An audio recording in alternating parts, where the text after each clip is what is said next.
우리말에 말 한마디에 천냥빚도 갚는다는 속담이 있습니다. 사전에 따르면 말만 잘하면 어려운 일이나 불가능한 일도 해결되는 수가 있다는 의미입니다. 또 촌철살인이라는 표현도 있습니다. 이 표현은 글자 그대로는 한치, 약 3cm, 한치의 쇠붙이로도 사람을 죽인다는 뜻입니다. 그러나 이것은 간단한 말로도 남을 감동시키거나 남의 약점을 찌를 수 있음을 이르는 말입니다. 이처럼 말은 남에게 미치는 영향력이 큽니다. 옛날이나 지금이나 변함없이 말은 영향력이 큽니다. 하지만 누가 하는 말이냐에 따라 영향력이 다릅니다. 사회적인 지위에 따라 다를 수도 있고 나와 어떤 관계인가에 따라 다를 수도 있습니다. 이처럼 사람은 말로써 남에게 용기를 줄 수도 있고 남에게서 용기를 빼앗아 버릴 수도 있습니다. 말로써 마음을 힘있게 할 수도 있고 마음을 가라앉혀서 힘을 잃게 할 수도 있습니다. 사람이 마음에서 힘을 잃으면 어떻게 됩니까? 그 사람은 옳은 일을 할 수 없습니다. 옳은 일을 하기는커녕 마땅히 해야 할 일도 할 수 없게 됩니다. 그런데 하나님의 말씀에 순종하는 도중에 마음에서 힘을 빼앗긴 사람들, 마음에서 용기를 잃은 사람들이 있었습니다. 과연 이들을 누가 격려할 수 있을까? 어떻게 이들을 격려할 수 있을까? 오늘 본문을 살펴보기로 하겠습니다. 본문 4절에는 똑같은 말씀이 3번 나옵니다. 어떤 말씀인지 아시겠죠? 스스로 굳세게 할지어다 하는 말씀입니다. 이 말씀이 무슨 뜻입니까? 마음을 강하게 하라 하는 뜻입니다. 몸을 강하게 하는 것은 시간이 걸립니다. 하지만 마음을 강하게 하는 것은 그렇지 않습니다. 순식간에라도 마음은 강하게 할 수 있습니다. 어떻게 그렇게 할 수 있습니까? 마음을 먹으면 할 수 있습니다. 하지만 그렇게 하겠다고 마음 먹는 일은 남이 해줄 수 있는 일이 아닙니다. 자기 스스로 해야 하는 것입니다. 그래서 하나님께서는 스스로 마음을 강하게 하라 이렇게 명령하신 것입니다. 이 사람들은 지금 마음이 약해졌습니다. 일을 해야 하는데 일에 대한 기쁨이 없어졌습니다. 일할 힘이 빠졌습니다. 사람들이 열심히 하려고 일을 시작했는데 시작한 지 채 한 달도 안 돼서 일이 멈추게 생겼습니다. 마음이 가라앉았기 때문입니다. 마음이 가라앉아서 약해지는 것도 순식간에 있을 수 있는 일입니다. 예를 들면 아이가 모처럼 마음 먹고 공부 좀 해보려고 합니다. 부모님께 공부 열심히 해보겠다고 자기 마음을 말합니다. 이렇게 말할 때 자식은 다짐하는 뜻으로 또 인정해 달라는 뜻으로 말하는 것입니다. 그런데 불행하게도 부모님이 이렇게 대답합니다. 시큰둥하게. 그래, 다행이구나. 그런데 맘만 먹으면 뭐하니? 그렇게 계속할 의지가 있어야지. 어디 며칠이나 가나 보자. 내가 열심히 해보았자 뭐. 뒷말을 흐립니다. 이 말을 듣고 난 아이는 공부할 마음이 남아 있겠습니까? 방금 전까지만 해도 있던 마음이 눈처럼 녹아서 사라질 것입니다. 혹 공부할 마음이 남아 있더라도 그것은 순수한 용기가 아니고 더러운 오기를 담은 마음일 수 있습니다. 순수하지 않은 마음으로 한 일은 무엇이든지 열심히 하면 할수록 결국에는 자신은 물론 남에게도 피해를 입히게 됩니다. 여기 오늘 본문에는 반드시 해야 할 일인데도 무려 16년 동안이나 나 몰라라 하고 내버려뒀던 일을 다시 하려는 사람들이 나옵니다. 이들이 하려는 일은 하나님의 성전을 짓는 일이었습니다. 그런데 성전을 짓는 일에 팔을 걷어붙이기도 전에 이들의 마음이 약해졌습니다. 힘이 빠졌습니다. 왜? 그 그 사회에서 무시할 수 없는 사람들이 말한 말 때문입니다. 그들은 노인들입니다. 이 노인들은 지금 지으려는 성전이 너무 초라하다고 말합니다. 이전에 자신들이 보았던 솔로몬 성전에 비하면 이 성전은 아무것도 아니라는 것입니다. 이런 성전을 지어봤자 하나님이 기뻐하시겠냐는 것입니다. 이 노인들의 말에 일리가 있었습니다. 백성들도 생각하기를 자신들이 지으려고 하는 성전은 정말 허술하고 초라하였습니다. 그래서 성전 짓기에 힘이 빠진 것입니다. 지어봤자 아무 소용이나 보람이 없을 것 같았기 때문입니다. 이제 하나님의 명령에 순종해서 성전을 짓기로 한 일이 멈출 수밖에 없는 위기에 놓였습니다. 그러자 하나님께서 나섭니다. 마음에 힘이 빠져버린 이들을 격려하시려고 나서신 것입니다.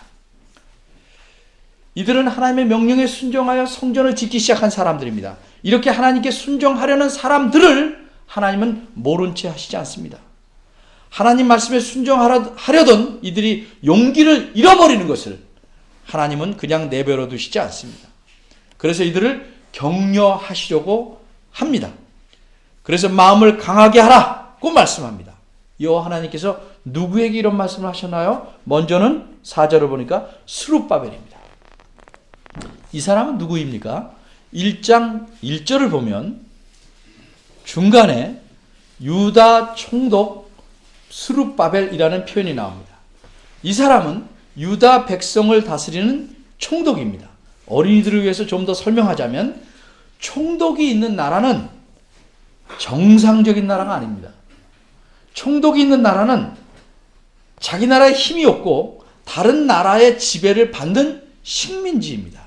예를 들면 우리나라가 나라의 권리, 주권을 빼앗기고 일본의 지배를 받던 36년 동안에는 일본 사람이 총독이 돼서 우리나라 백성을 거칠고 악하게 다스렸습니다.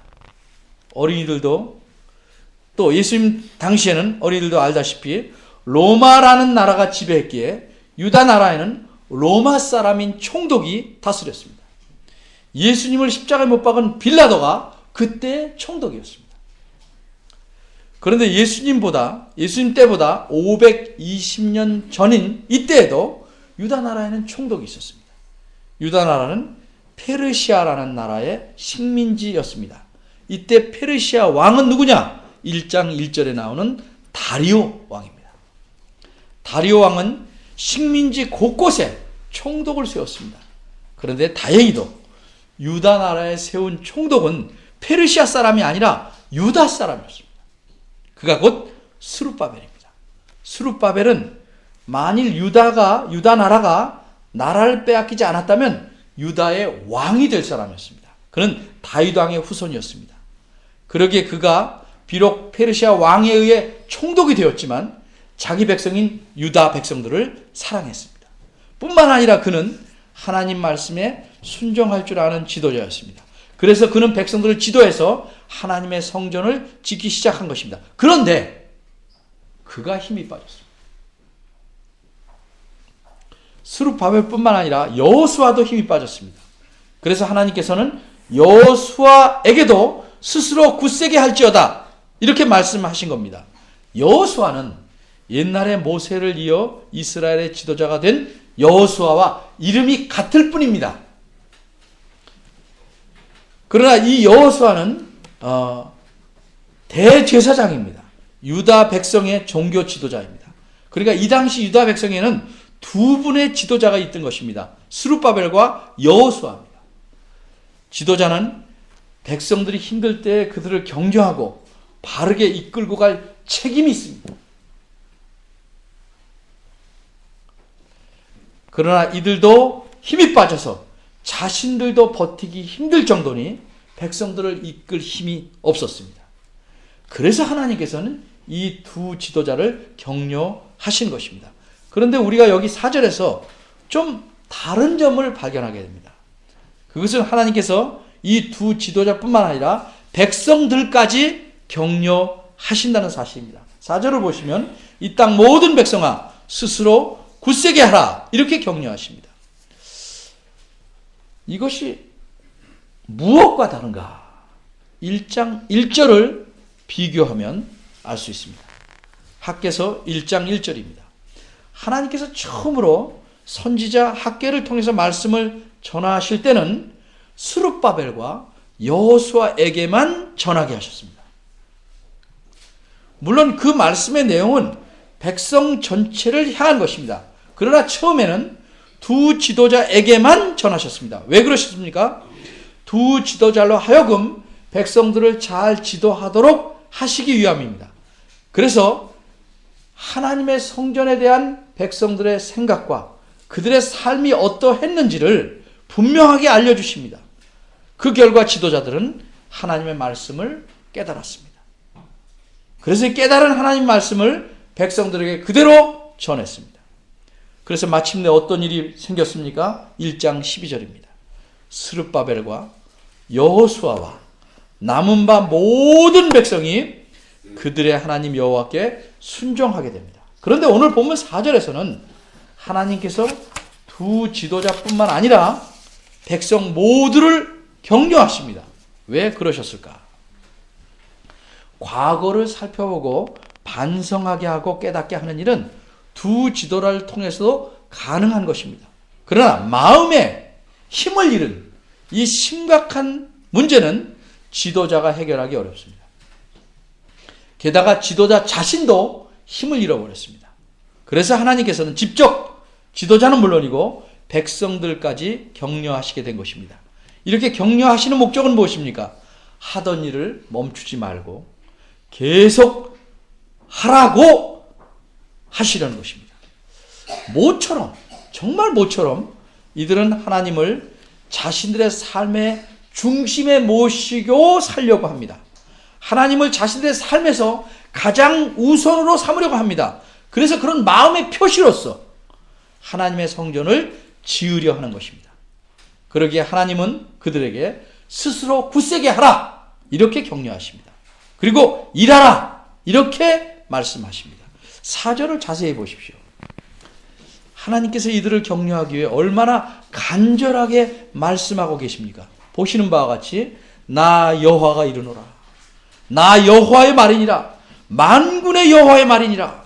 이렇게 세 번씩 거듭 한마디 하시고 말씀하시고 한마디 하고 말씀하시고 거듭 말씀합니다.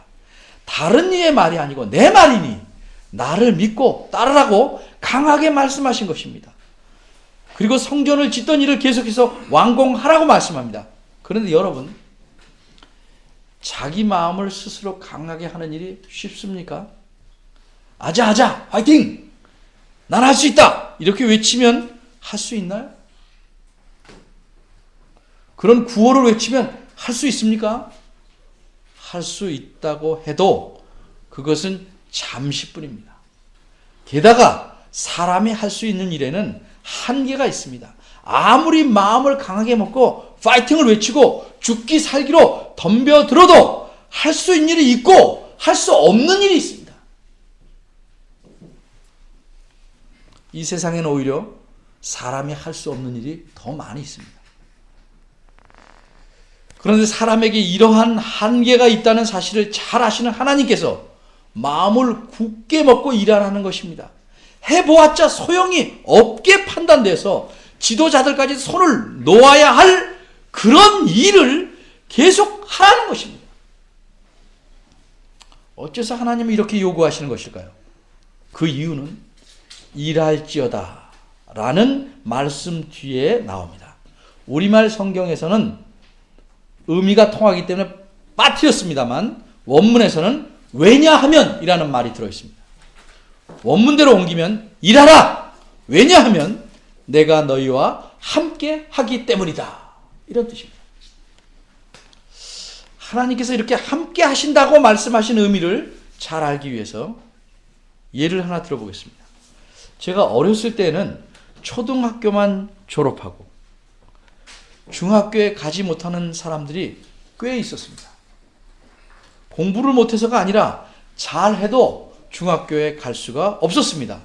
집이 너무 가난했기 때문입니다.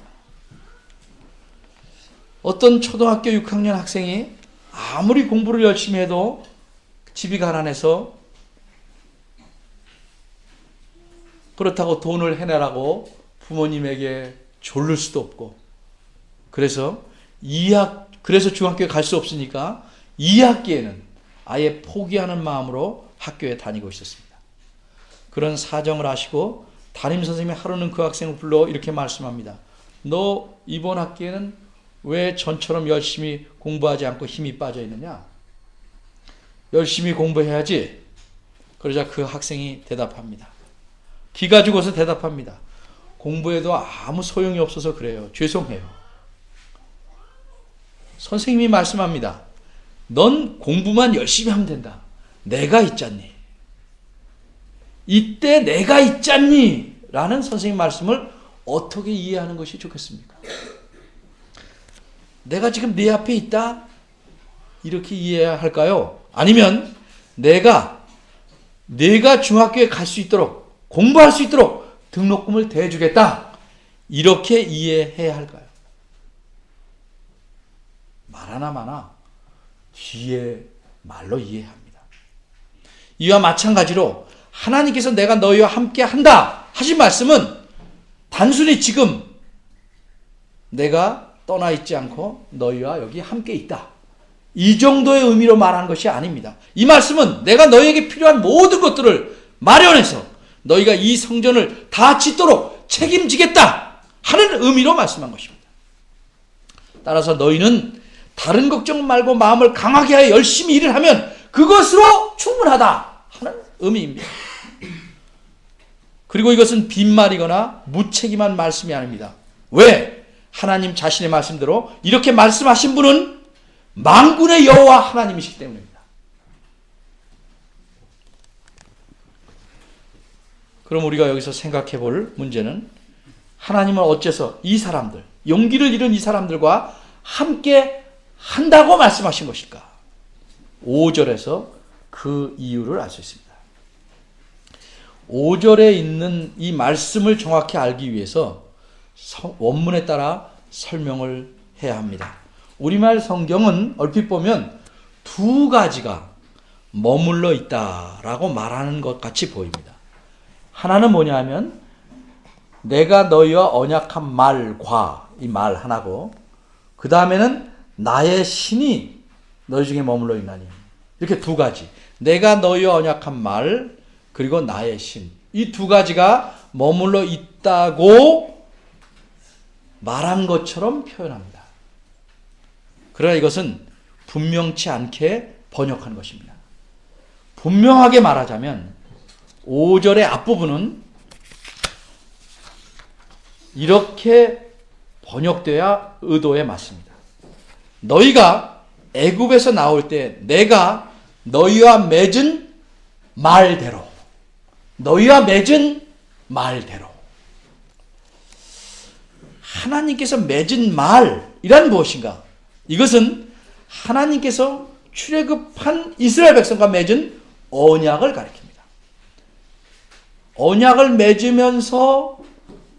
맺으면서 그 언약에 담긴 내용대로, 이런 뜻입니다. 따라서 하나님께서 현재 성전을 짓기 시작한 유다 백성들과 함께 하시는 까닭은 이미 오래전에 그들의 조상과 맺으신 그 언약의 내용을 따라서, 그 내용대로 그 언약을 지키시기 때문이라는 말씀입니다. 이처럼 하나님께서는 오래전에 그들의 조상과 맺으신 언약을 신실하게 지켜오셨다는 사실을 두 가지로 말씀합니다. 하나는 4절 끝에서 말씀하신 내가 너희와 함께 한다는 표현이고, 다른 하나는 5절 중간에서 말씀하신 나의 신이 오히려 너희 중에 머물러 있다는 표현입니다. 이 두 가지가 내가 너희에게 언약한 대로 지키고 있다 하는 사실을 말하는 겁니다. 그런데 이 두 가지 표현은 엄밀히 말하자면 한 가지 사실을 알려주는 것입니다. 예를 들면 손을 내밀다라는 말을 이렇게 놓으면 손등을 내밀다로 표현할 수도 있고, 이렇게 하면 손바닥을 내밀다로 표현할 수 있는 것과 같습니다. 하나님께서 이스라엘 백성과 함께 하시는 것은 하나님의 신이 그들 가운데 머물러 있는 것으로 나타내시기 때문이었습니다. 그러니까 두 표현은 사실 하나님이 너희와 함께 있다는 사실을 말해주는 것입니다. 이처럼 하나님께서 너희와 함께 하시니, 바꿔 말해서 하나님의 신이 너희 중에 머물러 계심으로 너희는 마음을 강하게 하여 성전 짓는 일을 중단 없이 계속해서 마쳐야 한다는 것입니다. 뿐만 아니라 5절 끝부분에 있는 말씀대로 이들은 두려워할 필요도 없습니다. 이 일을 과연 다 마칠 수 있을까? 이전처럼 다른 민족들의 방해로 공사가 중단되지 않을까 등등 결코 두려워할 필요가 없습니다. 왜? 그런 모든 문제들은 하나님께서 함께 하셔서 해결하실 것이기 때문입니다. 그래서 하나님은 5절 끝에서 너희는 두려워하지 말지어다라고 말씀한 것입니다. 이제 끝으로 생각해 볼 문제는 5절에 나오는 너희 네 번이나 나오는데 이 너희라는 말과 연관된 내용입니다. 엄밀히 말해서 여기서 너희는 지금 학개 선지자의 말을 듣고 있으니까 유다 백성들입니다. 지금 성전을 짓다가 힘이 빠져서 이 성전을 계속 지어야 하나 말아야 하나고 고민하고 있는 스룹바벨과 여호수아와 유다의 모든 백성들입니다. 그리고 이들이 살고 있던 때는 주전 520년입니다. 그런데 하나님 말씀하시기를 너희가 애굽에서 나올 때 이렇게 말합니다. 그냥 듣기만 하면 못 따라옵니다. 보셔야 합니다. 출애굽할 때는 주전 1446년입니다. 그러니까 이들이 지금 있는 때로부터 약 1000년 전에 출애굽했습니다. 이들이 1000년 전부터 살아온 것이 아니고 이들의 조상들이 출애굽한 것입니다. 현재 이 사람들이 출애굽한 것이 아닙니다.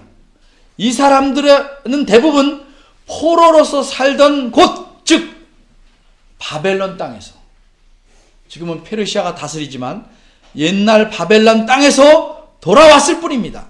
그런데도 하나님께서 너희가 애굽, 이집트에서 나올 때라고 말씀합니다. 왜 그러실까요? 그리고 또 한 가지는 하나님께서는 약 1000년 전에 언약을 맺으셨는데 언약을 맺으신 것은 그때 출애굽한 이 사람들의 조상들이었습니다.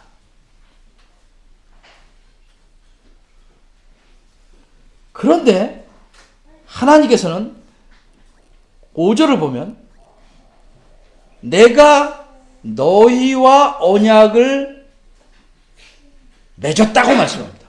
내가 너희와 언약한 말이라는 표현에서 알 수 있듯이 너희와 언약을 맺었다 이렇게 말씀합니다. 왜 이렇게 말씀하실까? 그 이유를 우리가 살펴보아야 합니다. 여기를 뭘 끼워서 놔두시고 앞쪽으로 갑니다. 신명기 5장 1절에서 5절을 살펴보겠습니다.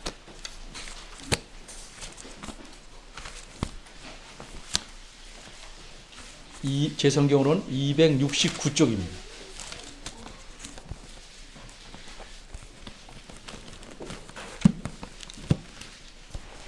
1절을 봅니다.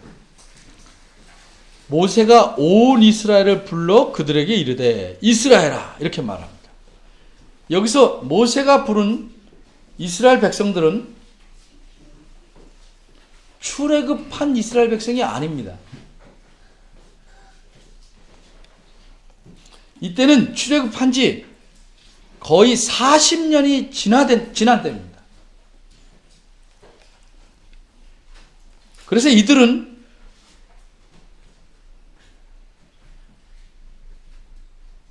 사실 출애굽했던 분들의 자손들입니다.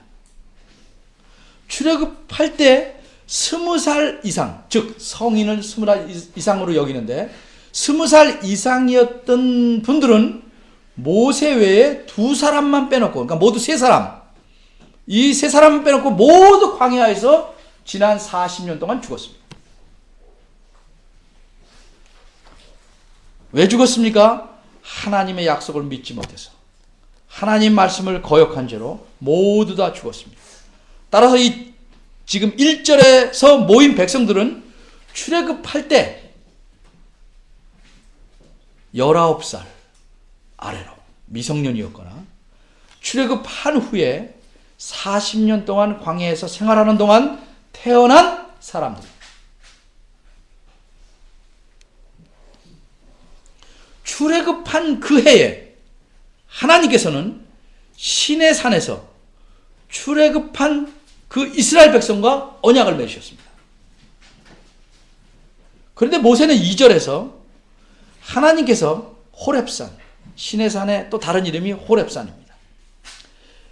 호렙산에서 여기 모여있는 우리와 언약을 맺었다고 합니다. 사실관계를 혼돈한 것 아닙니다. 혼동이 아닙니다. 3절에서 이 사실을 더 자세히 모세는 이렇게 말합니다. 이 언약은 여호와께서 우리 열조와 세우신 것이 아니요. 이 말은 열조하고만 세우신 것이 아니고 우리의 조상들하고만 세우신 것이 아니요. 오늘날 여기 살아있는 우리, 곧 우리 모두와 세우신 것이다 라고 분명히 말합니다. 4절을 봅니다. 여호와께서 산 위 불 가운데서 너희와 대면하여 말씀하시되, 여기서 여호와를 대면해서 본 너희는 엄밀히 말해서 이 사람들의 부모나 조부모들입니다. 그런데도 이 사람들이 여호와를 대면한 것처럼 말하고 5절도 마찬가지입니다. 너희가 불을 두려워하여 산에 오르지 못하라. 그럴 필요도 없었습니다. 근데 계속 그렇게 말합니다. 어떻게 이렇게 말할 수가 있을까? 그것은 하나님의 생각 때문입니다. 좀 더 정확히 말하면 하나님께서 이스라엘 백성과 맺으시는 언약이라는 것이 가진 특성 때문입니다. 하나님께서는 사람과 언약을 맺으실 때 그 사람하고 뿐만 아니라 그 사람의 모든 후손까지도 그 언약 속에 모두 다 포함시킵니다.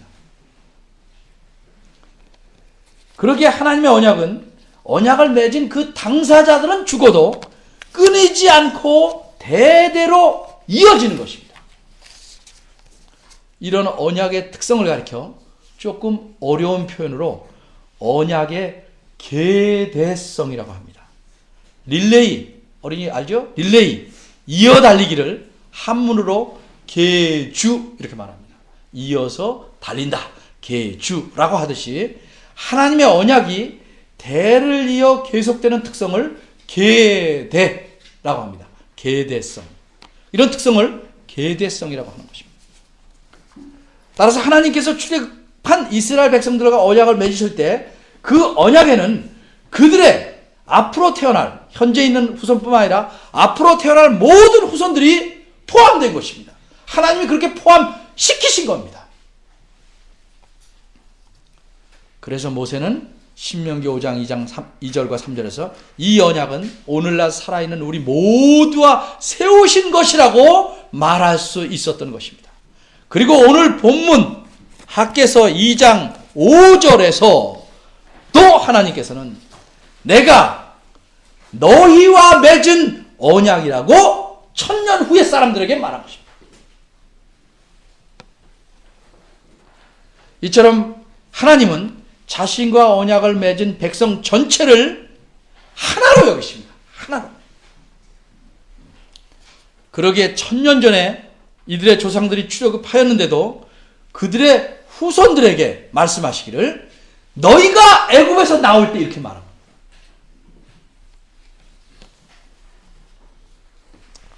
이렇게 이스라엘 백성과 하나님께서 맺은 언약의 내용은 간추리면 늘 제가 강조해서 알듯이 세 가지입니다. 첫째로 나는 너희의 하나님이 된다.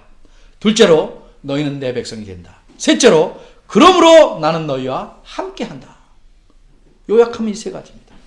따라서 하나님께서는 출애굽한 이스라엘 백성과 언약을 맺으신 이후로 변함없이 줄곧 그들과 함께 하셨습니다. 사람들은 하나님을 믿지 않고 배반하고 하나님과 맺은 언약을 저버리고 다른 신들을 섬겼을 때에도 하나님은 성실하게 언약을 지키셨습니다. 신실하게 변함없이 지켜오셨습니다. 그래서 그의 후손들과 변함없이 함께 하셨습니다. 계속해서 천년을 그들과 동행하신 것입니다.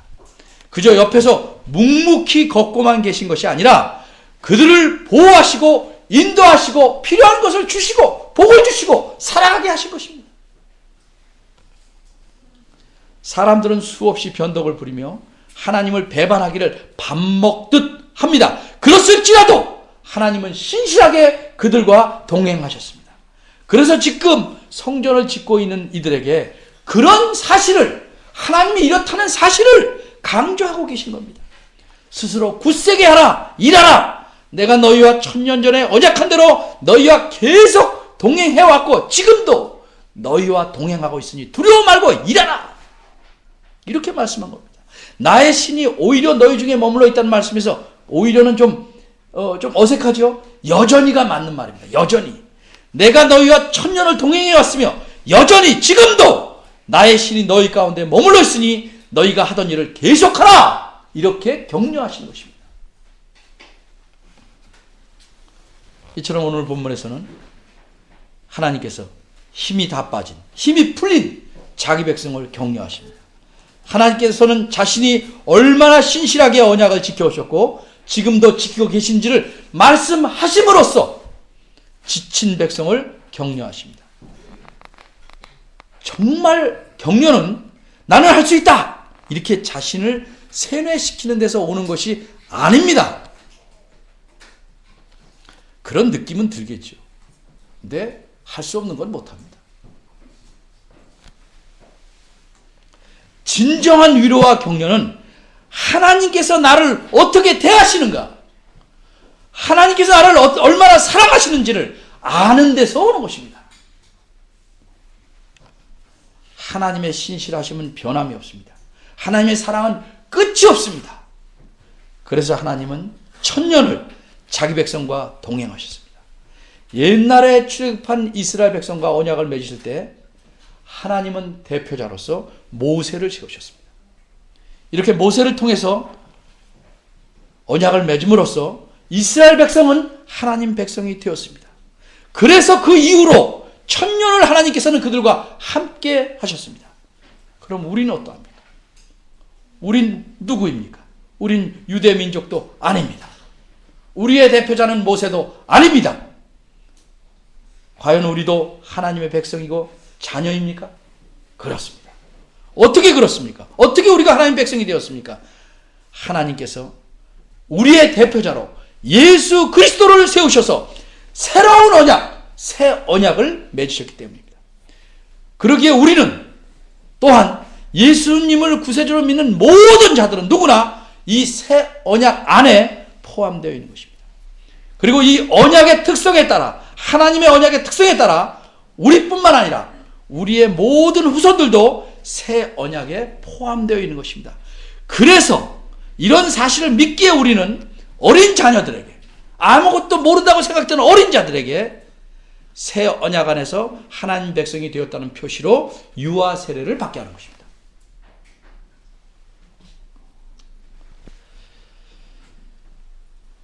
그러면 과연 하나님께서 우리와도 동행하실까? 물론입니다. 천년쯤 동행하실까? 아닙니다. 천년이 아닙니다. 이 세상 끝날까지. 그리고 영원히 동행하십니다. 그 사실을 어떻게 압니까? 하나님의 아들이신 예수님께서 말씀하셨습니다. 내가 세상 끝날까지 너희와 항상 함께 있으리라. 그리고 항상 함께 계시다는 증거의 표시로서 성령 하나님이 우리 안에 계시기 때문입니다. 이 사실이 진정한 위로입니다. 이 사실이 격려입니다. 여러분, 어려운 상황에 처해도 하나님을 여러분의 삶에서 우선으로 놓고 살아가려는 마음을 포기하지 마십시오. 조금 더 인내하며 하나님을 중심에 모시고 살아가기에 힘쓰면 하나님께서 격려하시고 새 힘을 주시고 항상 우리와 동행하고 계심을 우리가 경험할 수 있을 것입니다. 하나님 앞에서 이런 복된 삶을 살아가시기를 바랍니다. 기도하겠습니다.